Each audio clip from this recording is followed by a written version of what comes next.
Want more Gators Breakdown? Join Gators Breakdown Plus. Starting at $3 a month, get access to unique episodes, plus a blog, chat room, giveaways, shout-outs, and more. Gators Breakdown Plus is furthering the interaction with fans and listeners like you. Head to GatorsBreakdown.supportingcast.fm to join Gators Breakdown Plus today.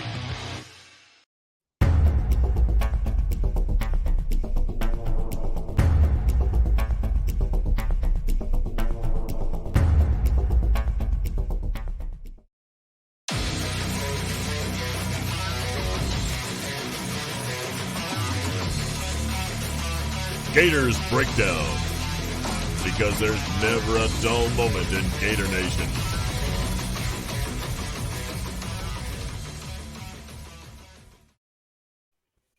The Gators Breakdown podcast is ready to go. I'm your host, David Waters, and you can find me on Twitter at GatorDave_SEC. Last week, we previewed the preview magazines that are out there, specifically Athlon Magazine. And of course, got to bring on Braden Gall from Athlon Sports to talk even more about the Athlon preseason magazine. Braden, man, thanks for hopping on again for the second year in a row now. Always a pleasure, man. Good to see you, bud. Yeah, it's a little different talking Florida from 2020 to 2021. A little bit, not hugely different, but a little bit. Certainly some glaring holes at particular positions on offense that you need to fill. But like, I don't know about you, as someone who sort of covers the team from afar, I'm not overly worried about some of those holes. So I have a few other questions. They're still a top 12 team in our magazine, and you know, they were the pick to win the East last year. So to your point, not the pick to win the East this year, but I mean, a couple things break their way. It's not out of the question for them to be in Atlanta again. I don't think it's that crazy at all. So it's not a huge cry from last year. Yeah, we'll get into a lot of that. But Braden, let us know about the magazine. Of course, here I'll everybody find it on the newsstand there. Kyrie Elam on the SEC cover there for the Gators. So how different? I mean, last year I talked to you, and we were going through the pandemic, the beginning stages of the pandemic, and there were a lot of questions if it was going to get out in time and all that. But did the pandemic affect it again for 2021? And explain the process from the crazy 2020 to releasing the magazine in 2021. Well, I think it's an interesting question. I think we had a strange. We sort of like went through the motions last year because a lot of the magazine is done in chunks, and we started sort of like the November before. So like November of 2019, we're already starting to put together stats, and you know, especially with the early signing period in December, you're starting to compile recruiting classes. Like you can start putting big chunks of the magazine together. If we waited till the last like 4 weeks before press to put the whole magazine together, like none of us would have families. We would all be committed to hospitals for going completely insane. But so it's spaced out, right? It's a 4-month, 5-month long process. So actually the pandemic didn't affect putting the magazine together nearly as much as we maybe thought. It certainly, once it was on shelves and we were right in the middle of the lockdown, because that's about when it came out, I think that's when we started saying, oh, okay, maybe none of this is going to be relevant when the games start, because like, you know, a big chunk of our magazine is schedules, for example. That's a big part of each team page. Well, none of that was accurate. So it was more about like when the games actually started, the book had lost a lot of relevancy. And I think this year it's going to go back to a far more normal experience. I think the pandemic, like everything, has affected business. And so, you know, people paying for good journalism and buying premium content is something that is suffered, I would say, across the board, across all subjects and stuff over the last year and a half. Media companies have suffered greatly. So supporting Athlon is not a small thing. Going and buying a magazine is not a small thing. It keeps it around, and we're still making money off of it. So we're still going to keep doing it. And as long as we keep, as long as it's profitable and people want it once a year, you know, we're still going to keep churning out magazines. And right now it's still wanted enough that we keep doing it. So go buy a premium magazine once a year, $10-12, and get something to read for 3 or 4 months, and hopefully get some enjoyment out of it.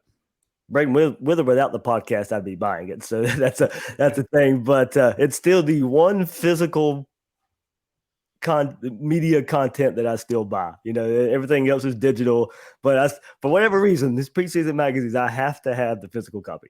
I'm with you, and I'm 38, so maybe I'm like. I just turned 38 last week, so there we go. I've got two small kids, so I'm like entering full on, like fully fledged middle-aged territory. But I still read books. I still prefer to hold the book in my hand. I don't read stuff on my iPad. I know people love their Kindles and stuff, and I get why if you're going on a long trip, you're not going to carry like 6 books with you. But like this is one magazine once a year. I end up marking it up and taking notes and highlighting stuff, and I'll see even as someone who works on it, I'll come back to it in August and remember something that like then helps me have a different opinion, or maybe changes my thought process on a game, or like you can still see there's still worthwhile information in there, even like in mid-August when camps open up and there's quarterback battles everywhere, whatever. It's still relevant.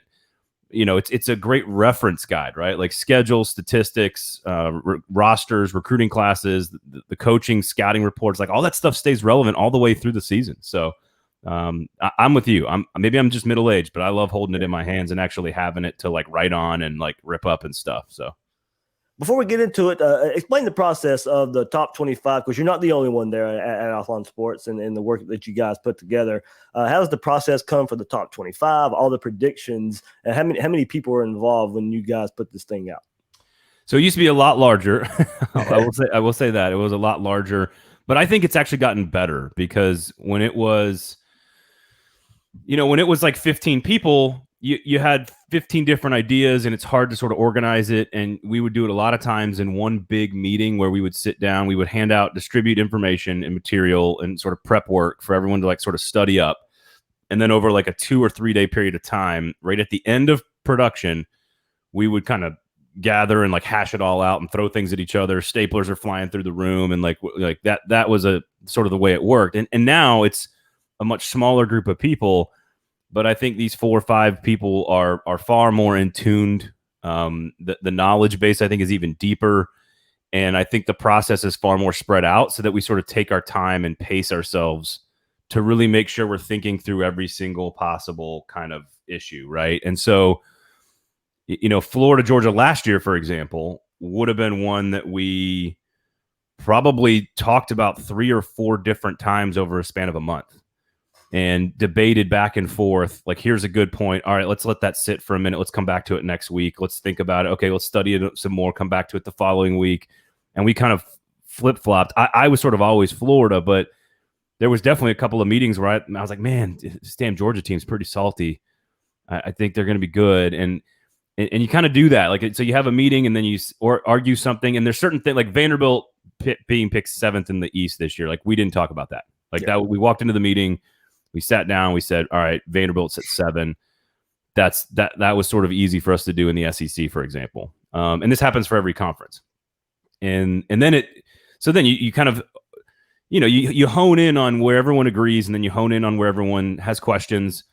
You add more data to that so you can study it some more. Then you come back and meet the next week. So it's a much more drawn out process now, where we take a lot more time and energy to, really flesh out the tough decisions. And, like Ole Miss and Auburn this year. Mm-hmm. I think Kentucky and Missouri this year. I think LSU is just, I don't know what to make of. Like, we have some people that want LSU in the top 10. We had some people that want LSU outside of the top 25. So LSU is impossible. But those 5 teams, like, I've gone back and forth. We had lots of arguments about those 5 teams and where to put them nationally, where to put them in the East, where to put them in the West. So it's definitely a longer, drawn out process, but I think it's a better process. All right, let's get into the Gators. But before we do, remember you can find Gators Breakdown on your favorite podcast platform and at news4jax.com/Gators Breakdown. If you're watching the YouTube version, hit that like button, hit that subscribe button. It really helps us out here on Gators Breakdown. Braden, here we go. Gators coming at 11th in the Athlon Top 25, right behind Oregon at number 9, North Carolina at number 10. Splitting hairs here, but what kept Florida out of the top 10? Well, I think a lot of it's about projections. When you get to the national rankings, it's about projections on actual games. So if the record for Florida, we have them at 5-3 in the SEC, 9-3 overall. Of course, Bama and Georgia, with your two losses that sort of we kind of penciled in to start. At that point, like if you get that third loss, you're probably not a top 10 team. Mm-hmm. If you can avoid that third loss, which is very possible, then all of a sudden you're 10-2 and you're 6-2 in the league, and you're probably sitting at like 8th or 9th. You're basically last year, right? So it kind of came down to, and I think with the number of questions, I actually think you could argue like 11th for this type of team. Like they've now entered the same place that like A&M has entered, where A&M has lots of questions. They're number 6 in the rankings, but they have lots of questions because we trust Jimbo Fisher and we trust the recruiting job that they've done. And, like all these the big powerful teams in the top 15, there's a lot of trust that goes into sort of replacing some guys. And I think with Florida, very few teams could lose the pieces they're losing on offense. And like most of us look at them and go, yeah, I think they're going to be pretty good still. Like that's just not a normal thing for a college football team to be able to do. A Heisman Trophy caliber quarterback, an all-world, all-generation tight end, some receivers and running backs. Like you normally can't take those pieces off a roster and just go, oh yeah, they're going to be good still. And Florida's kind of like that right now. So I think there's a lot of benefit of the doubt on offense with Emory Jones, with Dan Mullen, with the scheme, belief in the personnel. And, there's the offensive line and the defense, especially, interior defensive line. Like there's just some questions there, and that maybe limits their upside. But I think 11th is pretty respectable for a team that's losing as much as they did. Yeah, and we've seen projections all throughout since the 2020 season ended, and the day after all these preseason polls come out, and Florida is pretty comfortably outside the top 10, but not a major drop off at all, as people kind of have them around that 10th, 15th mark. And as you said, it kind of speaks to respect. Losing all that, of course, you're not Alabama, so when you lose that much, you just don't replace it with another 5-star, but you are replacing it with a projection of Dan Mullen being able to get the best out of a lot of players on the roster there. So speaking of Dan Mullen, Braden, what's your thoughts on Dan Mullen? I've asked this question many times. For people coming on the podcast, I'd like your input. Do you think different of him and his potential at Florida from when he was hired? Double-digit wins his first 2 years, beats Georgia and wins the SEC East in 2020, but still rings a little hollow with the finish in 2020 and the off-field events as well. And now recently, Florida and Mullen agreed to a contract extension and a raise. Has your projection of the Mullen and Florida pairing changed at all? You guys still have him third best coach in the SEC, only behind Nick Saban and Jimbo Fisher. I might put him ahead of Jimbo Fisher. I think you guys are perfect for each other. I don't understand the and I don't want to say it's not animosity, but it's sort of like, all right, if you're going to say some stupid stuff in the media around the pandemic and, maybe do some silly things and have some silly opinions and flirt with the NFL and, like I get it. He puts his foot in his mouth, but I kind of like him for that. Like I don't agree with him, but I don't live in a world where I think like you have to agree with everything I have to say. I'm okay with people being imperfect and saying stupid things because as a guy who talks about college football like you, I enjoy when someone does something stupid. But I can also separate that from I think he's the best offensive schemer in the entire country. Like I think that I don't know if he can recruit at the same level as Kirby Smart or Jimbo Fisher and Nick Saban. I know that he's probably the best X's and O's offensive coach or coach of any of those guys. So there's a little give and take with all these guys. And Kirby's offense hasn't evolved. Jimbo Fisher, wears thin pretty quickly. Nick Saban is freaking Nick Saban. Like you can't compare yourself to Nick Saban. So if you're asking me who do I want designing my offense, it's Dan Mullen. Like maybe anyone in the entire country. So I think again, if the playoff, like there's talk about the playoff expanding to 12, and if the playoff had been at 12, Dan Mullen would have 3 consecutive trips to the playoff right now as the Florida Gators head football coach. And he would have one at Mississippi State, by the way, back in 2014. So I just like finishing in the top 10.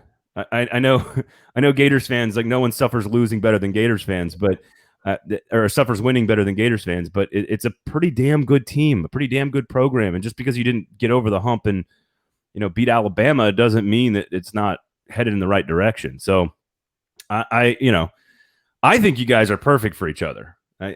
Florida, I say this affectionately, Florida's a little crazy. I say this affectionately. Dan Mullen's a little crazy.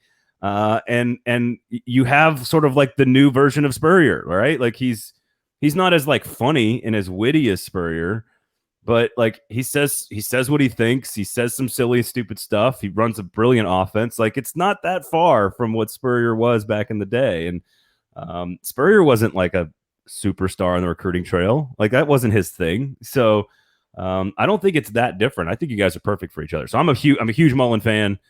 I don't agree with his personal stances on a lot of things, but I don't care about that. I care about him as a football coach, and I think he's a damn good football coach. Braden, you said it in the Athlon preview. I've heard you guys talk about it on the Athlon Sports College Football podcast as well, and not being worried at all about the Florida offense, even with the playmaker talent Florida lost on that side of the ball. Will you view this offense through a different lens with basically it being Dan Mullen's recruits now? This is his quarterback he picked in his first recruiting class, and say, goodbye to Freddie Swain and Josh Hammond, Kadarius Toney. Kyle Pitts was his first recruit. That's been drafted, but that's mostly because just how it breaks up with just how long he's been at Florida. It's not an indictment on the talent he's brought in. We'll get more of that coming up with his players that he recruited. But, starting this year, this offense, this quarterback are guys that he handpicked. Yeah, I think what percentage of the playbook does Emory Jones give you versus Kyle Trask, right? So I think and this is, if you look at the history for Dan Mullen and his offenses, guys that have the ability to run are the ones that sort of unlock the most of his playbook, right? He can use more of his playbook with guys that can run, whether that's Alex Smith, Tim Tebow, Dak Prescott, whatever. But if you are just so accurate, and this is actually, I could actually bring Georgia into this conversation because JT Daniels, I think, is the most accurate quarterback in the league. And I think has a chance to be a star. And he's just like last year in the summertime, I was saying, I just think, I know they want to evolve their offense at Georgia and they want to be more dynamic and they want to be, have a guy who's a dual threat or whatever. But like if JT Daniels is just too good and too accurate with the football down the field, then you have to play the guy who's the best thrower of the ball. And that's what Kyle Trask was. He didn't give Dan Mullen all of his offense that he wants to run. Emory Jones could probably do that, but he could do things that maybe Emory Jones can't do. And that's what we need to learn. If you've got 100% of Dan Mullen's playbook, the guy who can, Dak Prescott's the guy who can, Alex Smith, those are the guys who can do all of it, right? They can run all 100% of the book. Kyle Trask couldn't run all of the book because he couldn't do all the stuff that he wants with his quarterback's legs. What we're going to find out is, can Emory Jones, who can do all of that stuff, maybe not in the same way as Prescott or Tebow, because they were running him between the tackles, and they were running those guys between the tackles, and I'm not sure you want to do that with Jones. But I think the question is, how accurate can he be down the field? Because we saw Trask just drop stuff in buckets 45 yards downfield, and Kyle Pitts made up for a lot of that. So I think that's the question, is how much of the playbook can Dan Mullen use? And if he gets the full scope of it all, I'm just not worried about it. Like, this is not a conference. Like, this is an offensive conference now. You got to score points. There's some really good defenses. Kentucky's solid. Georgia's got a really good defense. But I just think this is an offensive league. And if he can use most of his playbook, then I think the offense is going to be in fine shape. And, those guys that he's got around, it's about the offensive line more than anything. If the offensive line shows improvement, then, I fully expect the offense to be pretty darn good. I don't know if it's going to be as good as last year, but I expect it to be one of the best in the SEC. Braden, extending that thought, you guys have Emory 4th-team All-SEC in Athlon's magazine. I agree with Matt Corral taking the top spot. I think he's the top quarterback in the league for me right now. Just all-around playmaker at the quarterback position. Pair him up with Lane Kiffin. we saw a preview of it last year, and we're going to see it again in 2021. Then you guys have Bryce Young from Alabama, 2nd team, JT Daniels, 3rd team. I think there's, you could probably shuffle those two interchangeably behind Corral. As I said, Emory 4th. Besides Connor Bazelak at Missouri, much of the SEC, they have some huge questions at the quarterback position. Yeah, I really like Connor Bazelak. Big frame, knows what to do with the football. I really like him. I mean, Bo Nix is maybe like number 6 or 7. Yep. And he's like a guy with a ton of potential that's wildly inconsistent. So to your point, I agree. LSU's got a couple of nice pieces. Not sure what who's gonna start there. Tennessee's got a lot of pieces. Not sure what they're gonna be at that position. I'm not sure I see a star in any of those guys, but they've got a lot of options there. A lot of freshmen from last year that I think are gonna be good. but I don't know if it's going to be this year. And Ken Seals, I think, is really good at Vanderbilt, but you're surrounded by a lot of questions there at Vanderbilt. New coaching staff, Rogers and Doty and, Jefferson at Arkansas. Like, it's just, to your point, it's just, there's a lot of questions there. And so if I'm a Florida fan looking at my guy, I'm going, man, my guy's as good as anybody. I think you could argue JT Daniels is the best quarterback in the league. Like, I would argue, I think Matt Corral's really good. 14 interceptions playing in that offense. Like, if I had JT Daniels in that offense, what do his numbers look like? JT Daniels was worth, I think, I don't have the number in front of me, but I want to say it was like 8-point-something points per game is how much JT Daniels was worth for Georgia, more than the previous guys, Stetson Bennett mostly. So, I mean, when you are instantaneously more than a touchdown better with a quarterback, like, that's pretty good praise. So, Bryce Young is, I mean, he's got the pedigree, he's got the supporting cast, he's got the there's some projection there, but you understand the right. Right. Like, it's like Justin Fields starting for Ohio State the first year. You're like, we figure this is probably going to work. Like, so I would actually have Bryce Young probably third just because of that. And I actually, you look at Emory Jones and Bryce Young, and it's not all that different as far as, like, talented recruits. Emory wasn't as big a recruit as Bryce Young, but pretty close. Like, they're both high-level guys.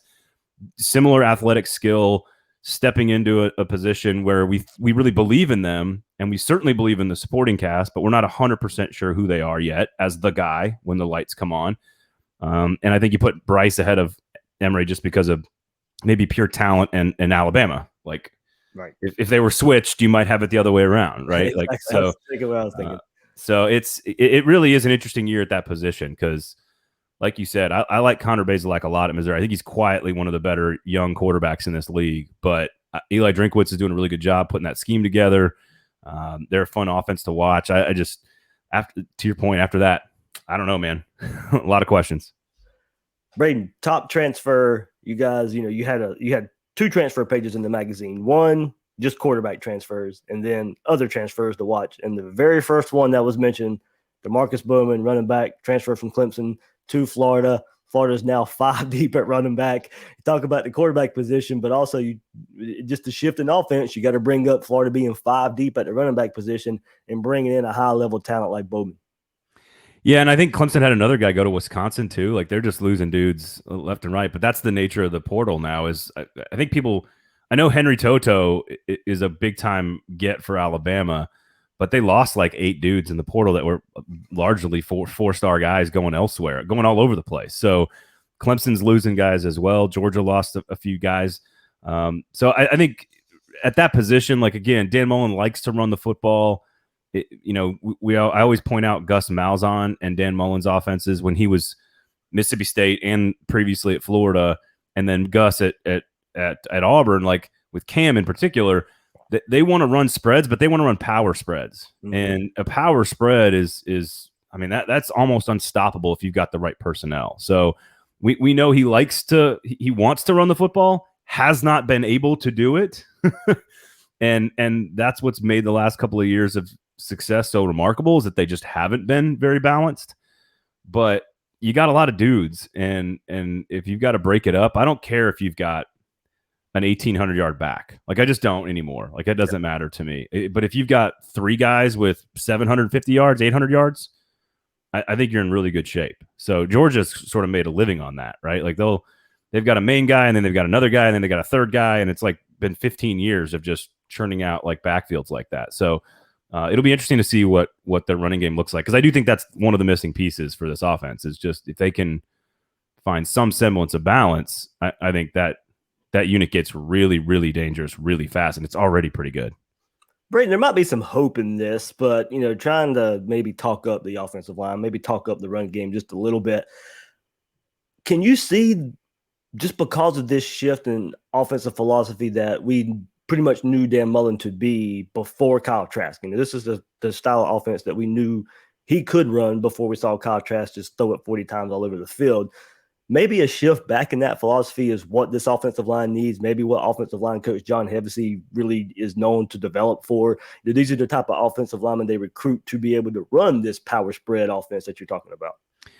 Yeah, and I think it's if you read our magazine and you check out the coaching scouting reports, that the first two sentences I believe are about sort of they got away from the run a little bit, but that Dan Mullen is so great at sort of fitting the personnel into the scheme at the right time with the right pieces. And like you said, the reason Kyle Trask was throwing it around so much is because he was so stinking good at it. Like, and again, that goes back to the questions at the quarterback position this year. Like, is he how? I think he's really good. I think he's going to have a huge year. The question is how huge, how good can he be? And, again, we're talking about, when you're talking top 10 in college football, you're talking about, the slimmest margins between, again, what do we say, 9-3 versus 10-2. That could be 1 third down conversion. Like the difference could be 1 3rd and 8 pass that he either makes or he doesn't make. And if you can make it 3rd and 4, let's say, because you've run the ball well that game, like I know I'm setting up a lot of weird hypotheticals here, but I do think that he's great at putting the right scheme and the right plays and the right strategies into place with the right people. I think he's brilliant at that. I do think he got away from the run too much. Is some of that the offensive line and him just having to fit it into the personnel that he had? Maybe. Is some of that him getting a little pass happy? Maybe. Is some of that Kyle Trask was really good at that?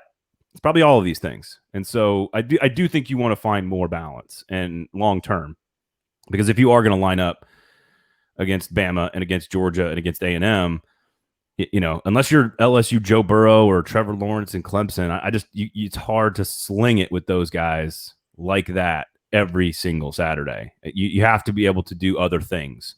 And so I do think that's a question. I mean, but again, that's not a question for them to be good this year. I think they're going to be good. The question is upside. Are they 9-3 or are they 11-1? If they find balance, they've got a chance to be 11-1. If they don't, they're still pretty good. It still could be a 9-3 team. Talk about balance. Well, the other side of the ball has to be good as well. It has to improve from 2020. Braden, I'll ask you. You laid out for Emory Jones. What is the ceiling?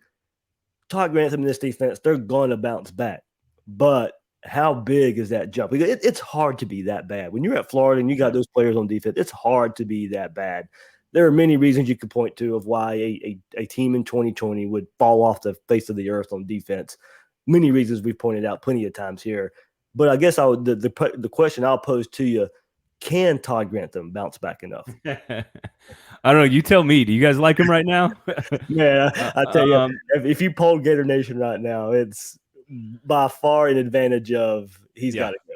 Yeah, or he should not. He should have been let go after the 2020. Right. Yeah. I don't know how fair it was to evaluate folks on 2020. Just to be honest with you, clearly defenses were so far behind, and I think that's a pretty simple explanation. Like you can run 7-on-7s drills and tournaments for like 12 years in the summertime without during COVID, during pandemics, during lockdown, whatever. Like you could run that stuff all day, and everyone, even when you're not in practice time. It's sort of like kids getting together to run their own stuff. You can practice rhythm on a passing tree. You can practice rhythm and timing in your offense. It's hard to practice standing up a 300-pound guard, shedding him, and trying to tackle a running back coming off the edge. Like that's just as a defensive tackle. Like it's hard to practice that if you're not actually practicing that, right? So that's my issue with the defenses last year in general, writ large, was that it's just to get that physicality up and to get that sort of preparation up, you have to actually do it, in particular in the front seven. And I think that's a reason why so many defenses were behind last year. No excuses for that this year. And so especially the middle of the Florida defense, right? Where you got, a new set of tackles, new middle linebackers, like the middle of the defense is a question for me. How good is that going to be? Because I do think there's some talent on the edge. If you can create some stability on the interior, and Grantham's defense is weak, he likes to play it a little risky at times. And was that the right style for the personnel during a pandemic? I don't know. Obviously the numbers say no. So I think you have to give them 1 year, one chance to bounce back and show that it was a fluke. If it's not a fluke and they bounce back and they're really good, then I think you can say, all right, it was more about the pandemic than it was about the coaching. if they're just as bad this year, that's to your point about the talent. Like that's unacceptable at Florida to be that bad. It's one thing for Ole Miss to be that bad and to score that many points and to score 47 and lose. Like that's an Ole Miss thing to do. That's not a Florida thing to do.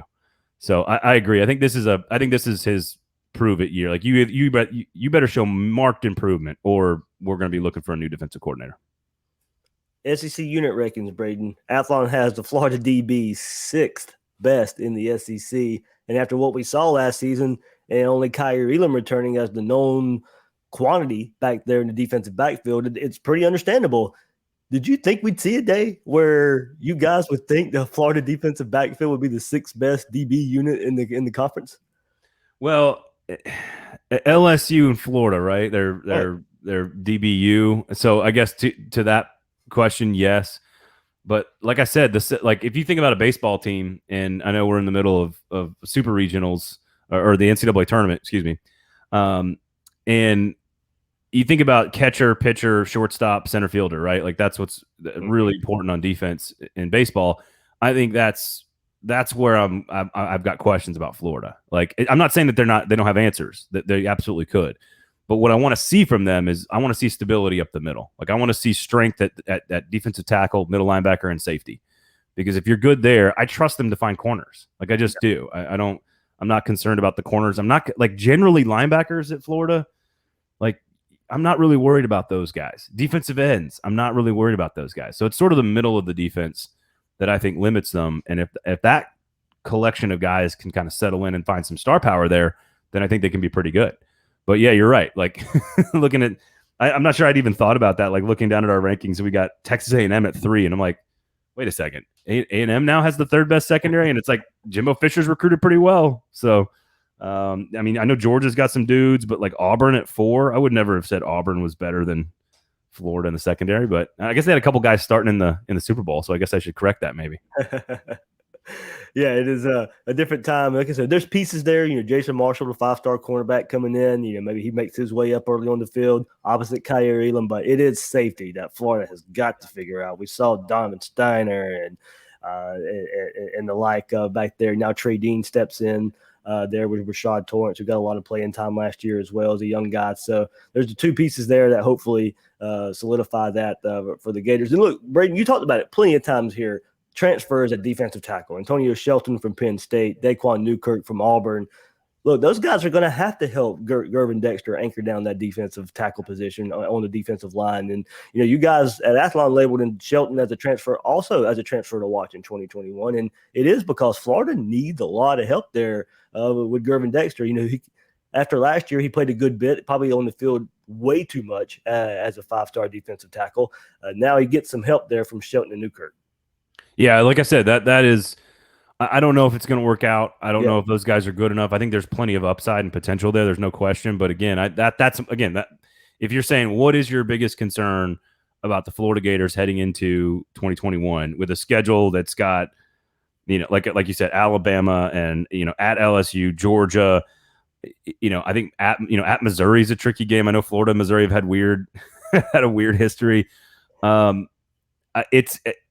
They will be competitive in the big games if they're the middle of their front 7 is strong, and that's the defensive tackle and the middle linebackers. So I'm just kind of repeating myself at this point, but that is if you're asking me what could change the fortunes of, like, we've got them at 9-3, and you said, all right, Braden, what I'm going to tell you one position or one thing is certain now. What are you doing with this team? I'm going, if you tell me that front 7 is back to Florida levels of front 7, in particular up the middle, that is where I go, all right, maybe I like them better to challenge Georgia in the East. Like that's the one thing that I would point to and say, I don't, sure, the balance on offense and the running game and the offensive line, but like I kind of trust Dan Mullen to work that out. It's how good are you up the middle of your defense? And if they're good there, then I think the sky's the limit. Are they going to beat Bama? Probably not, but could they beat Georgia? Sure. If you got good defensive tackle play, linebacker safeties, you can absolutely win the East. No question about it. Swadding out a bit, Braden, before I let you go here. Bama number 1, Clemson number 2, Oklahoma 3, Ohio State 4, Georgia 5. Rinse, repeat after the last few years. Look, Florida plays 2 of those teams, and you guys have Georgia winning the East. I tried to warn my Gator brethren out there that the Georgia love this preseason is going to be high, probably should be. Braden, let us know why, from your perspective, why Georgia is right now, putting as a wide scope the runaway favorite in the SEC East. You've already mentioned JT Daniels, but maybe just a little bit more about Georgia and why you guys have them fifth in the country and winning the SEC East. Well, I think they're the third best team in America. The problem is that they play number 1 and number 2. And that's really the only reason they're not in the playoff for us, is that we have them losing those 2 games, Georgia in week 1 and Bama in the SEC title game.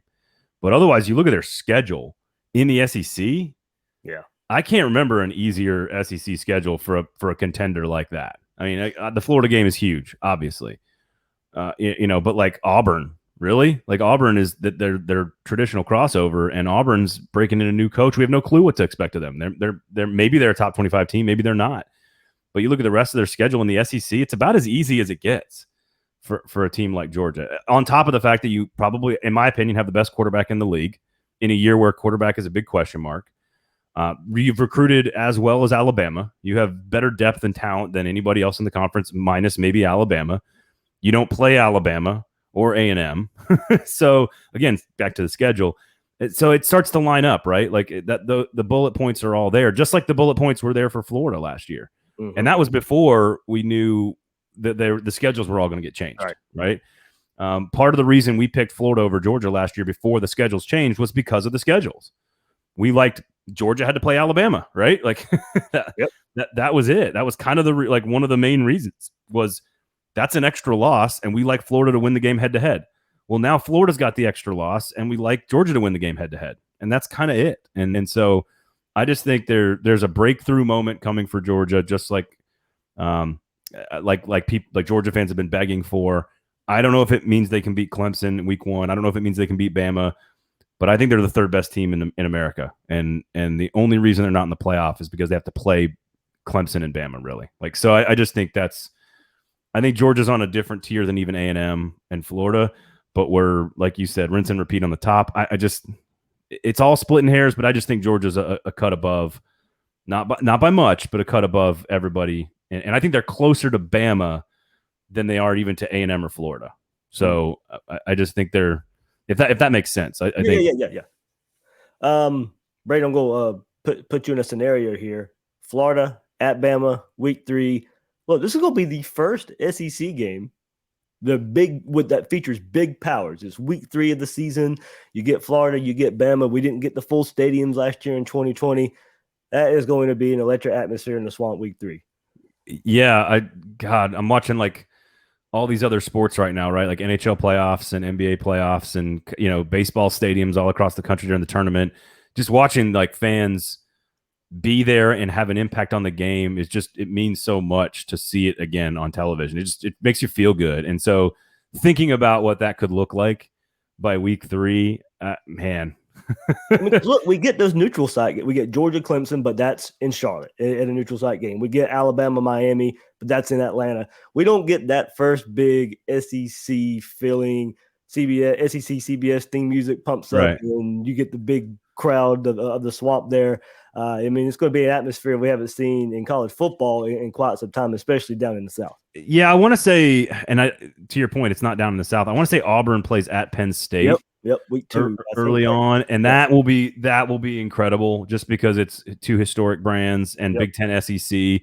But like you said, that's not down in the South. So, you're right. That Florida game hosting Bama is going to be as big as it gets early. I'm trying to think. I think Texas at Arkansas is an interesting one. Mm-hmm. I don't, not nearly as good, but like think about the old history between those two and how many games they've played in the past. And I imagine Razorback Stadium is going to be pretty lit up for that one. So, we got Notre Dame and FSU, and then we got Ole Miss and Louisville. There's a lot of really good games that are going to have full crowds and great crowds, but we're not going to get that down home, heartwarming feeling of the SEC on CBS theme music popping up, showing a full Swamp.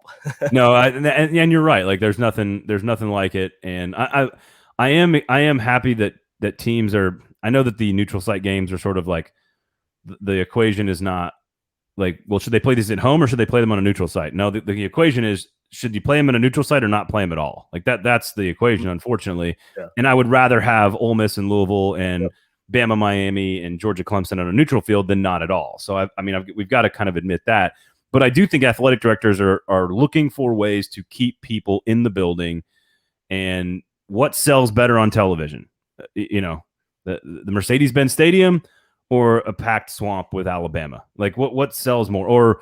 And I know Florida might actually start doing this, right? Like they might actually leave the state of Florida to play non-conference games at some point in the future. It's coming up. It's coming. But like that, like Florida, like I'm just going to let my imagination run here. Like Florida at Michigan would just be awesome. Like that would just be amazing. And it's great for because then what you do is you get Michigan coming back down, or another Big Ten team, or another Pac-12 team coming down to the swamp. And yeah, we have that with Florida, Texas, and Florida Notre Dame as far as powers go coming up in the next, I guess, decade or so. Yeah, and so like those are worth more. Like those are worth more paycheck wise to your economy and to your school and to TV deals than it is to play like, I don't know, like Virginia Tech in Atlanta, right? Mm-hmm. If you're Florida. So I do think there is a swing coming back towards like we're going to schedule good games, we're going to schedule home and homes, and I do think that's going to be good for college football and good for the fans for sure. Yeah, especially after 2020 and a lot of lost money going to economies and college towns and all that. Get the gate for all these universities. I think the home and home is about the way to go there. So Braden, man, thanks once again here from Athlon Sports. Also, I see it on your little your super there, 440 Sports. Let everybody know what that's about as well. Well, it's a Nashville-based media company, so probably not a ton of people that are watching this and listening to this care a whole lot about the Nashville Predators or like Nashville SC. But you have an SEC show too, though, right? But we do have an SEC show. So it's called Fringe Element, and we focus exclusively on SEC football. We try to a lot of Southern culture, and we'll have a comedian on or a musician on, and in the off season, try to keep it light, and then go really hard into the X's and O's as well. So it's just sort of an SEC Southern culture variety show about college football. And so check that out. Yeah, Fringe Element on the 440 Sports Network. And myself and Erin Dugan, who worked at an SEC school for about 10 years. And she kind of is out telling stories, has a unique perspective. And so I really enjoy working with her. So. All right, everybody out there, go to your newsstand, go to your grocery store, wherever, go pick up the Athlon magazine, or you can order it digitally. If you're like us, you want that physical copy, but Braden will be happy either way. Either way you want it, they'll be happy at Athlon Sports for you guys to check it out. All right, that'll do it for this episode of Gators Breakdown. I am the host, David Waters. You can find me on Twitter at GatorDave_SEC. Guys and girls out there, thanks for listening to this episode of Gators Breakdown.